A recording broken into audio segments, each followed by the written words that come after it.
तो hey what's up guys, welcome back to another video. Hope you are doing well. और भाई कल की वीडियो में तो बहुत सारे लोग बहुत ज्यादा ही अच्छा कमेंट किया था और भाई बहुत सारे लोग मेरे को सजेस्ट कर रहा था कि तुम बहुत पीछे हो चुके हो, मैथ्स में तो पूरा ही खत्म है, अब फिजिक्स केमिस्ट्री में भी थोड़ा पीछे हो तो तुम 2.0 ज्वाइन कर लो। या स्पेशली मैथ्स के लिए लोग बोल रहे थे कि तुम मैथ्स के लिए 2.0 ज्वाइन कर लो। मतलब हाँ, सब कोई मेरे अच्छे के लिए बोल रहा होगा, पर भाई मैं सबको इतना मना करते चल रहा हूँ कि 2.0 ज्वाइन मत करो, 2.0 ज्वाइन मत करो। उसके हिसाब से सिलेबस बहुत लेट खत्म होगा और एक दिन में 4 क्लास होगा और मेरा क्लास ही के चलते तो बैकलॉग हो गया भाई, मेरे से 3 क्लास ही नहीं हो पा रहा है। पर अब से करना है, आज से मैं कम बैक शुरू कर दिया हूँ, लेकिन अब 15 दिन में सब खत्म करूंगा, एकदम नेट 15 दिन में। तो भाई याद रखना तुम लोग, डे 1 ऑफ बैकलॉग चैलेंज यहाँ से शुरू होता है 2 जुलाई से। तो आज तो सबसे पहले मैं सोचा था कि एकदम 5 बजे उठूंगा, उसके बाद सब कंप्लीट करना शुरू कर दूंगा। पर भाई उठने में ही 8 बज गए, आदत ही नहीं है पहले उठने का। और इन जनरल जब मैं 8 बजे उठता था ना, तो मैं थोड़ा डिमोटिवेट हो जाता था कि अब तक तो लोग कितना पढ़ लिया होगा, मैं इतना पीछे हो गया, मैं इतना पीछे हो गया। पर आज मैं सोचा कि नहीं, आज पढ़ना है तो पढ़ना है। तो मैं सुबह ही लेट उठा था, इसलिए मैं आज टारगेट लिया था कि मैं 5 लेक्चर कर लूंगा। ऐसे इन जनरल मैं आपसे 6 लेक्चर करूंगा पर डे। और अभी 6 लेक्चर नहीं भाई, मैं चाहता ना तो 8 लेक्चर मिनिमम कर सकता हूँ अगर सिर्फ लेक्चर देखता तो। पर मैं इस बार ठान लिया हूँ कि 1 लेक्चर करूंगा, फिर उसका होमवर्क करूंगा, फिर लेक्चर करूंगा, फिर होमवर्क करूंगा। बिना होमवर्क किए आगे ही नहीं बढ़ूंगा मैं, भले लेक्चर पीछे होते जाए, पर भाई होमवर्क करना वेरी जरूरी। उसके बाद मेरा इजी में तो हमेशा फिजिक्स का लेक्चर रहता है, हार्ड में मैं देखो होमवर्क हमेशा मेरा छूट जाता है। तो मैं चाह रहा हूँ कि मैं जल्दी से फिजिक्स और केमिस्ट्री पे लाइव पे आ जाऊँ। तो उसके बाद जो 6 लेक्चर करूँगा ना पर डे, उसमें से 3 लेक्चर लाइव, उसको जो 3 एक्स्ट्रा लेक्चर मिलेगा ना वो मैथ्स को दे दूंगा, ताकि मैथ्स भी जल्दी खत्म हो जाए। तो भाई सबसे पहले तो मैं शुरू किया था फिजिक्स की क्लास से। तो भाई आज मैं अपना दिन शुरू किया था फिजिक्स के 11th लेक्चर से। आज वाला लेक्चर नहीं, कल वाला लेक्चर से, क्योंकि कल वाला लेक्चर में थोड़ा बैकलॉग था तो पहले उसी से शुरू किया। और एक ये होमवर्क मिला था तो अभी किया नहीं। उसके बाद सर कोलिजन पढ़ाए थे। भाई मेरे को इम्पल्स में इतना ज्यादा डाउट रहता था, किसी और को रहता था कि नहीं, किसी और को इम्पल्स समझ आता था कि नहीं। मेरे को तो इनफैक्ट पता ही नहीं चलता था इम्पल्स है क्या। मेरे को पता नहीं राजवंत सर कब पढ़ा दिए थे, इम्पल्स उन्हीं के टाइम पढ़ा था और मेरे को मिला ही नहीं कभी कि कहाँ पढ़ा है। फिर मैं यूट्यूब पर देख के पढ़ा था कि चेंज इन मोमेंटम। पर इस बार सर जितने अच्छे से इम्पल्स एक्सप्लेन कर रहे हैं ना, मेरे को तो नहीं लगता है अब छूटेगा कभी कुछ। और भाई तुम लोग को ऐसा नहीं लग रहा कि हम लोग को 11th-12th में कम पढ़ाया गया था, कि मेरे को ही कम पढ़ाया गया था। हम लोग को इतना अच्छे से पढ़ाया गया था थोड़ी वे कि इम्पल्सिव फोर्स क्या होता है, नॉन इम्पल्सिव फोर्स क्या होता है। सर कितना डिटेल में इसको समझा दे कि N1 N2 इम्पल्सिव होगा कि नहीं, ये सब तो मेरे को पढ़ाया ही नहीं गया था यार। तुम लोगों को पढ़ाया गया था कि सिर्फ मैं ही इग्नोर मार दिया था। पर भाई 11th क्लास तो मैं अच्छे से पढ़ा था, ये सब मेरे को बताया ही नहीं गया था, या मैं उस टाइम उतना तेज नहीं था कि समझ पाऊँ। पर भाई तेज भी रहता ना तो इस डिटेल में तो नहीं बताया गया था। पर जो ये सर तरीका बताया ना कि जो इम्पल्सिव को अपोज करेगा वो इम्पल्सिव, उसकी वजह से भाई क्या ही क्रिस्टल क्लियर हो गया ये सब। भाई ऐसा तुम लोगों को भी लग रहा है कि सिर्फ मेरे को ही लग रहा है कि इस साल जितना भी टीचर है ना वो कुछ ज्यादा ही डिटेल में बता रहे हैं और अच्छे से बता रहे हैं। लाइक 11th-12th हमें इतने डिटेल में फिजिक्स पढ़ा ही नहीं था, या सर हम लोग को बताया ही नहीं था कि मैं पढ़ूंगा। मेरे को तो जहां तक याद है तो Rajwant sir line of impact direct बता दिए थे। एक बॉल को ऐसे कोलाइड करवाए थे, वो ऐसे रिफ्लेक्ट कर गया था, वो जो भी उसको बोलते हैं रिफ्लेक्शन टाइप वापस चला गया था। अगर तुम लोग राजवंत सर से पढ़े हुए तो तुम लोग को पता होगा। उसके बाद राजवंत सर बोल दिए थे कि जहाँ पे वो कोलाइड हुआ है उस कॉन्टैक्ट पॉइंट के परपेंडिकुलर लाइन को हम लोग लाइन ऑफ इम्पैक्ट बोलेंगे। जहां तक मेरे को याद है यही बताए थे, पर इतने डिटेल में भाई इम्पॉसिबल, मैं बेट लगा सकता हूँ नहीं बताए थे वो। अब सलीम सर का नहीं पता, मैं उनसे नहीं पढ़ा था ये चैप्टर। उसके बाद मैंने टक से लेक्चर खत्म किया और बहुत अच्छी बात है कि होमवर्क ही नहीं मिला था कि मैं होमवर्क करूंगा। उसके बाद मैं आज वाले लेक्चर पर चला गया। आज वाला लेक्चर करते करते थोड़ा मैं सो गया था, इसलिए इसमें थोड़ा टाइम लग गया, लाइक 3 घंटा लग गया था मेरे को आज वाला लेक्चर करने में। और नोट्स लेकिन बनाया हूँ अच्छे से। ये वाला क्वेश्चन भाई किसी से बना था, मेरे से तो नहीं बना था। देखो अगर तुम लोग केमिस्ट्री से नहीं पढ़ते हो तो इस क्वेश्चन का ट्राई जरूर करना, अच्छा क्वेश्चन था। और भाई केमिस्ट्री में तो मैं थर्मोडायनेमिक्स से 4 लेक्चर बाकी है और फिर उधर काइनेटिक्स का भी 3 लेक्चर बाकी है। पर अभी जो लाइव चल रहा है उसको लाइव चलाते हैं, उसके बाद जब लाइव पे आ जाऊंगा ना मैं, उसके बाद धीरे धीरे नीचे वाले सेट में जो रात वाला सेट है उसमें पीछे कंप्लीट करते रहूंगा। और इस बार का टेस्ट भी दूंगा मैं। तुम लोग क्या 2.0 कर रहे हो, इस बार का टेस्ट भी दूंगा मैं और ट्राई करूंगा कि एटलीस्ट 150 160 तो आए इस बार भी, इतना बैकलॉग होने के बाद भी। इसीलिए मैं थोड़ा एक टाइम निकाल लिया हूँ कि रात में थोड़ा टेस्ट का भी रिवीजन करते चलूंगा। और भाई केमिस्ट्री क्लास में तो आज मेरे को पर्सनली बहुत ज्यादा खुशी हुआ। मैं जब खुद से होमवर्क किया ना, पहले एक लेक्चर देखा, उसके बाद उसका होमवर्क किया, उसके बाद दूसरा लेक्चर देखा, उसके बाद अभी जा रहा हूँ उसका होमवर्क करूंगा, उसके बाद आज वाला लेक्चर करूंगा। 3 लेक्चर बैकलॉग था आज का मिला के, तो 2 कंप्लीट कर लिया हूँ। और सुबह से देखो मैं 4 लेक्चर कर लिया हूँ। अभी कितना बज रहा है, अभी 7 बज रहा है। और मैं रात को भी 2 लेक्चर या 1 लेक्चर विथ होमवर्क निपटा ही दूंगा एटलीस्ट। सो मेरा बैकलॉग धीरे धीरे खत्म होता जाएगा। देखना ना 15 दिन में बैकलॉग खत्म कर लूंगा पूरा।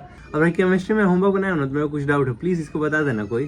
तो भाई केमिस्ट्री में तो मैं लेक्चर नंबर 5 से शुरू किया था, केमिकल इक्विलिब्रियम का, और उसमें काफी सारा होमवर्क था। तो पहले ये लेक्चर किया, उसके बाद इसका होमवर्क किया, आगे नहीं बढ़ा।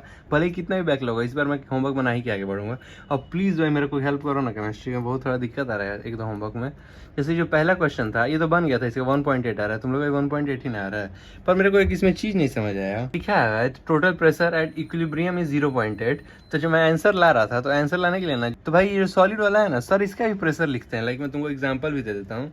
जैसे कि ये देखो, जैसे एग्जांपल देता मैं तुमको, जैसे ये सॉलिड है तो सर इसका भी यहाँ पे मोल लिखे हैं, तो मैं भी इसका लिखा हूँ ऑब्वियसली, पर इसमें तो कुछ दिया नहीं था CO का मोल। अब मैं इसका सॉल्यूशन भी चेक कर रहा था ना, तो बहुत सारे लोग यहाँ पे डॉट डॉट लगा दे रहा था, मतलब कुछ भी नहीं लिख रहा था। तो इसका थोड़ा एक्सप्लेन कर देना ना कि यहाँ पे A लिखाएगा कि नहीं लिखाएगा, क्योंकि मैं इसको A लेट कर लिया हूँ। वैसे इससे कुछ फायदा नहीं हुआ, क्योंकि जब मैं टोटल प्रेशर कैलकुलेट कर रहा था तो मैं यहाँ पे सॉलिड का प्रेशर नहीं कैलकुलेट किया हूँ, इसीलिए x 0.3 आया है, उसके बाद KP सॉल्व करने के बाद 1.8 आया है। तो यहाँ पे लिखना ही नहीं है क्या, और लिखे हैं तो इसको कंसीडर करना है कि नहीं, थोड़ा एक बार प्लीज ही बता देना। थोड़ा राइटिंग खराब है पर इग्नोर मार देना। उसके बाद भाई दूसरा वाला क्वेश्चन आसान था, पर भाई इसको एक बार जरूर से जरूर ट्राई करना। अगर तुम लोग का सब हो भी गया ना तो इसको जरूर ट्राई करना।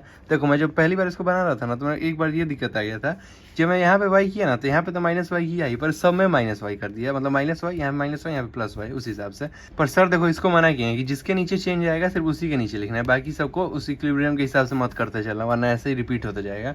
तो मैं वही कर दिया था। तो मैं एक बार बनाया खुद से तो गलती पता चला। भाई खुद से बनाने का कितना फ़ायदा है, मैं ऐसे अगर नहीं बनाता तो मैं यही समझ के आगे बढ़ जाता, फिर खुद से बनाया तो गलती पता चला।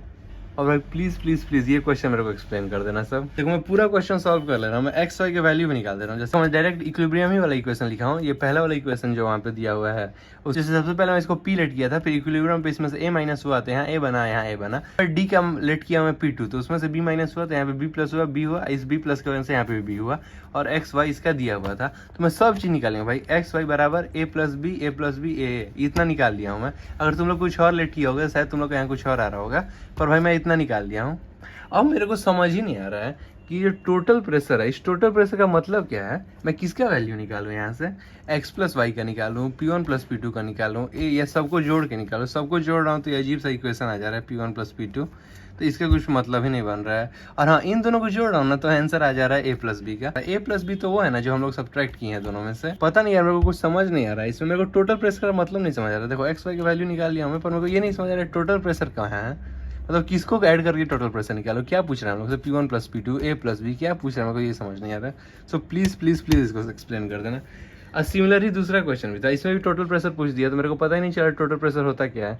मतलब इसका भी देखो लिख दिया इक्वेशन कहीं पे, पर टोटल प्रेशर का मतलब ही नहीं पता मेरे को, टोटल प्रेशर क्या निकालूं। और इसका आंसर लाने के लिए एक मनीष है मेरा दोस्त, तो इसको सॉलिड को कंसीडर ही नहीं कर रहा था, यहाँ पे कुछ भी नहीं लिखा था। पर देखो सर तो सॉलिड को भी कंसीडर करते हैं। देखो सॉलिड है तो इसके नीचे भी A माइनस एक्स लिखा है, सेम टू सेम तो वही किया मैं, बस A की जगह मैं P लेट किया हूँ, x की जगह A, क्योंकि x यहाँ पे दिया हुआ था। और भाई बहुत सारे PW या डाउटनेट के सॉल्यूशन में भी इसको 0 कंसीडर कर लिया गया, क्योंकि ये सॉलिड है, यहाँ पे कुछ भी नहीं लिखा है, डायरेक्ट यहाँ से A शुरू किया है, तो अब आंसर आ जा रहा है। पर मेरे को तो वैसे समझ नहीं आ रहा है, क्योंकि सर जब सॉलिड का भी लिया है तो हम लोग भी तो सॉलिड का लेके ही चलना चाहिए। तो भाई प्लीज इसको एक्सप्लेन कर देना। तो तुम अभी जा रहा हूँ, पहले आयोनिक के लेक्चर नंबर 1 कर देना है, उसको मिला के मेरा 4 लेक्चर आज कंप्लीट हो जाएगा। उसका होमवर्क करूंगा, उसके बाद आयोनिक के लेक्चर नंबर 2 करके फिजिक्स और केमिस्ट्री पे लाइव पे आ जाऊंगा।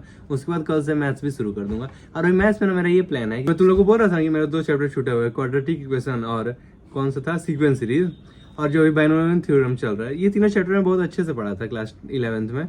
सो मैं पहले ट्राई करूंगा ना कि उसका थ्योरी रिवाइज कर लूँ एक बार तरुण सर का नोट से, उसके बाद डायरेक्ट उसका जेईई मेंस से सारा क्वेश्चन लगाने लगूँ, और थ्योरी एकदम डिटेल में रिवाइज करूंगा, सारा क्वेश्चन एक बार करके ट्राई करूंगा।